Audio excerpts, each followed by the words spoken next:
Bells Overseas, the sound of your future.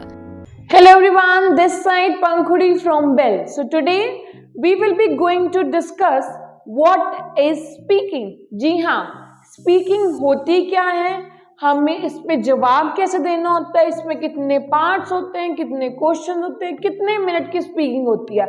आज हम इस वीडियो में हर एक चीज इन डेप्थ डिस्कस करेंगे। तो पहले हम बताते हैं स्पीकिंग होती क्या है। जो स्पीकिंग होती है वो 11 to 14 मिनट्स की होती है। जनरली 11 से 14 मिनट की आपकी स्पीकिंग होती है। इसमें हमारे पास 3 पार्ट्स होते हैं। पहला पार्ट होता है जनरल क्वेश्चन, दूसरा होता है क्यू कार्ड, तीसरा होता है फॉलो अप्स। अब जनरल क्वेश्चन क्या होते हैं? जनरल क्वेश्चन होते हैं अबाउट यू और योर सराउंडिंग्स, मतलब आपके बारे में या आपके आजू बाजू के बारे में। फॉर एग्जाम्पल मैं आपसे पूछ सकती हूँ, do you like your home town? What is your favorite color? Do you like to talk to new people?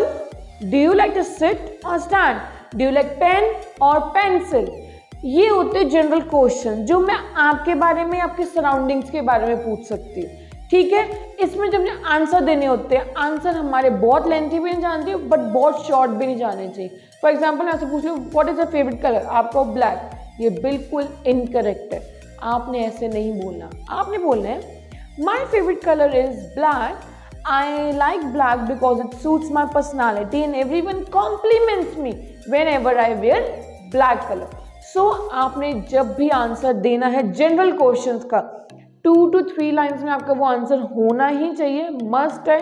And then include reason, reasoning होनी चाहिए उस लाइन्स के अंदर। रीजनिंग नहीं होगी एग्जामिनर नहीं सेटिस्फाई होगा। आजकल तो आप रीजन भी दे दो तब भी एग्जामिनर वाई पूछ लेता है। सो मेक श्योर कि आप जब अपने क्वेश्चन का आंसर दे रहे हो तो रीजनिंग जरूर होनी चाहिए। अगर आपको ये चीज पसंद है तो क्यों पसंद है, अगर ये चीज नहीं पसंद तो क्यों नहीं पसंद, हर एक चीज की रीजनिंग दोगे, अपनी लाइंस कंप्लीट करोगे, then I will consider it as a satisfactory answer.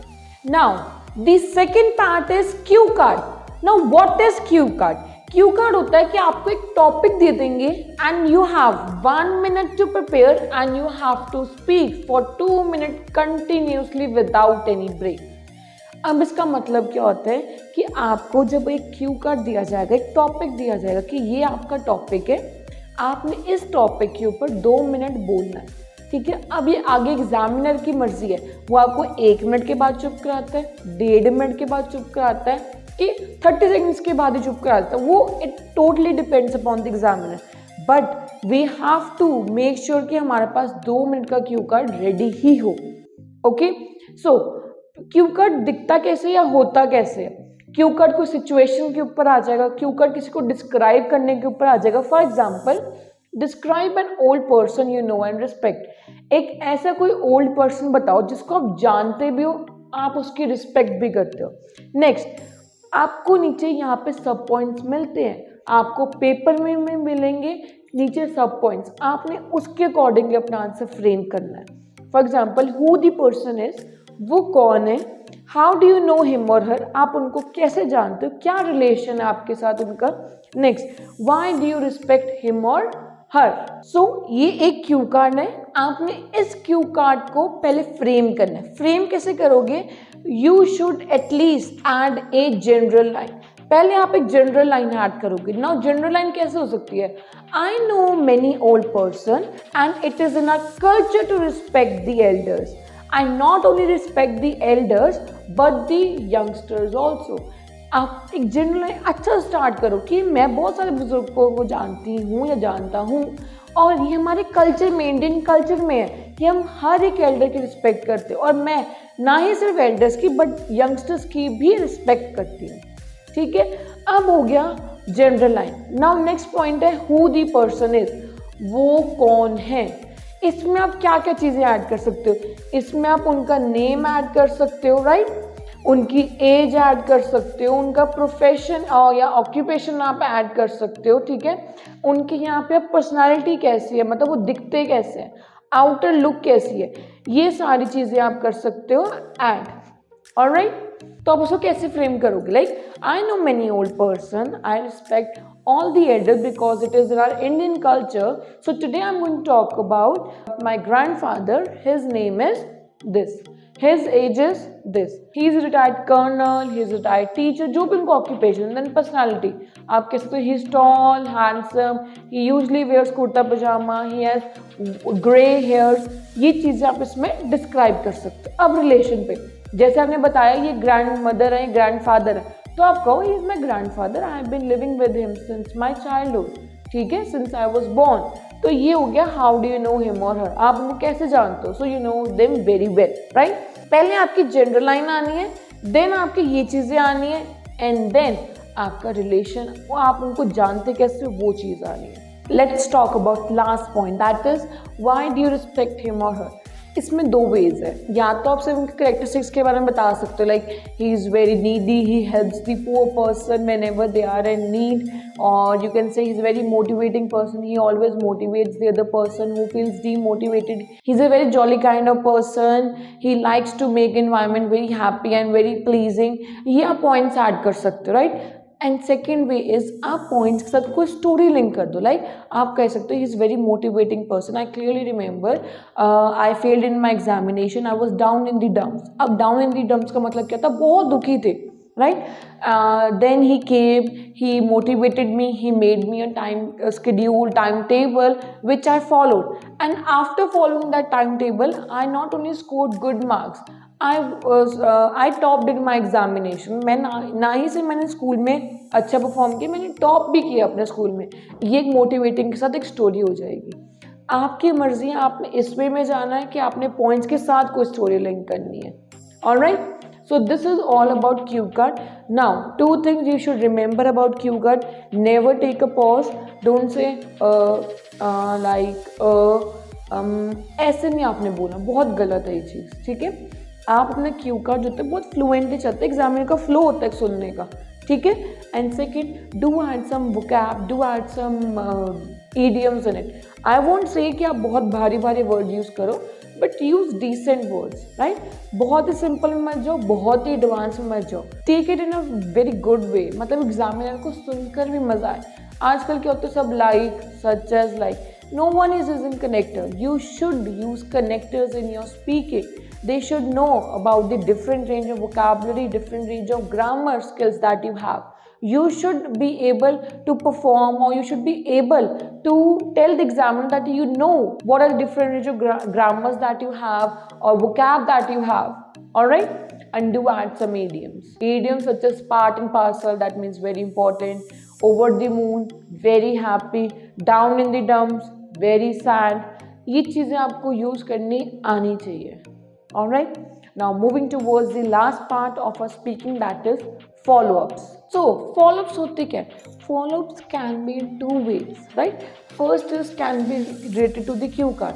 जैसे मैंने आपको क्यू कार्ड पर्सन के ऊपर, ओल्ड एज के ऊपर पूछा, मैं सेम आपसे फॉलोअप पूछ सकती हूँ, या फिर मैं रैंडमली पूछ सकती हूँ. कोई भी मैं आपसे रैंडमली पूछ लूँ, ठीक है, चाहे वो पर्सन रिलेटेड हो, चाहे वो मशीन्स के रिलेटेड हो, वो मेरी मर्जी होगी.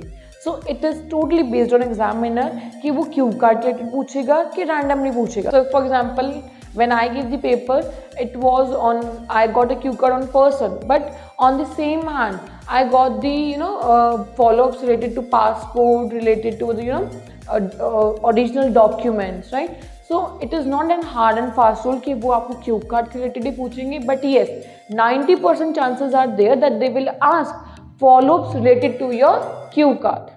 Next, no there should be no contradiction. इसका मतलब क्या होता है कि आपने अपना कभी भी आंसर कॉन्ट्रडिक्ट नहीं करना.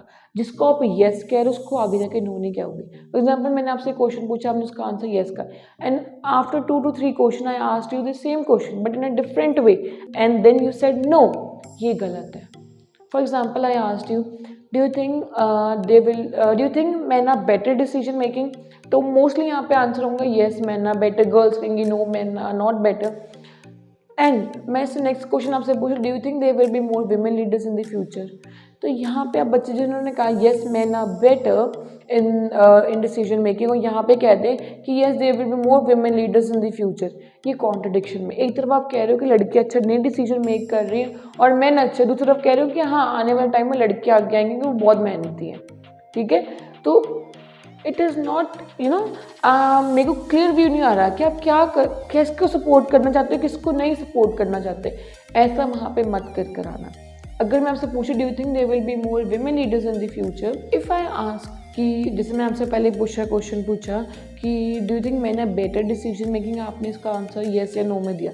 प्लीज़ ऐसा मत करना, आप उसको कह सकते हो I don't think that only men are better, only women are better, I don't do gender discrimination, it totally depends upon the person who is making a decision. इससे क्या होगा, अपना गर्ल की साइड ले रहे हो ना बॉय की, आप बिल्कुल मिडिल में रह रहे हो, ना इधर ना उधर, ठीक है, दोनों की आप सपोर्ट में 50-50 ही हो, ठीक है। अब जैसे मैं कभी भी आपसे कोई क्वेश्चन पूछ लूँ फ्यूचर के ऊपर, गाइस पहले ध्यान रखना कि आपने हमेशा ये कहना है फ्यूचर इज़ अनप्रेडिक्टेबल, कि आपको नहीं पता फ्यूचर क्या होगा, उसके बाद अपना पॉइंट ऑफ व्यू दे सकते हो। ऑलराइट, पहले हमेशा कहना future is unpredictable. Okay, so I hope this speaking is very clear to you all कि स्पीकिंग होती क्या है, हमने आंसर्स कैसे देने होते हैं, रीजनिंग कैसे करनी होती है, क्यू कार्ड कैसे सॉल्व करना होता है। I hope speaking is very clear to all those who are planning to give this speaking paper और those who want to get knowledge about speaking. Just in the end, I want to mention that there are 4 parameters on which speaking is judged. That is pronunciation, like how you pronounce the word. बहुत बच्चों का होते हैं वो what, 12. This is absolutely wrong. So the second thing is lexical resource. इसका मतलब क्या होता है कि आप vocab range कितनी यूज़ कर रहे हो और आप कितने अच्छे vocab words को कैसे कितनी अच्छे से place कर पा रहे हो. Third is grammatical range and accuracy. अगर मैं आपसे कोई क्वेश्चन पास्ट में पूछ रही हूँ, आप ये तो नहीं प्रेजेंट में आंसर दे रहे हो, कोई फ्यूचर की बात है तो आप पहले ही प्रेजेंट में बोल रहे हो, मतलब आपकी ग्रामर नहीं हिलनी चाहिए. As you know tenses are the pillar of English, ठीक है. आपने अपना बहुत ध्यान से अपना आंसर देना है, सोच समझ के आंसर देना है. And the fourth one is fluency. Fluency में आप अड़ मत जाना, या यो ये चीज़ें मत करना, ठीक है. Give answer in a very formal way to the examiner. There should be no ya, yo. This is absolutely incorrect. So I hope speaking is very clear to all those. See you in the next video. Bye bye everyone. Take care. Business or call us for visa services. Follow us on our social handles for offers and new updates.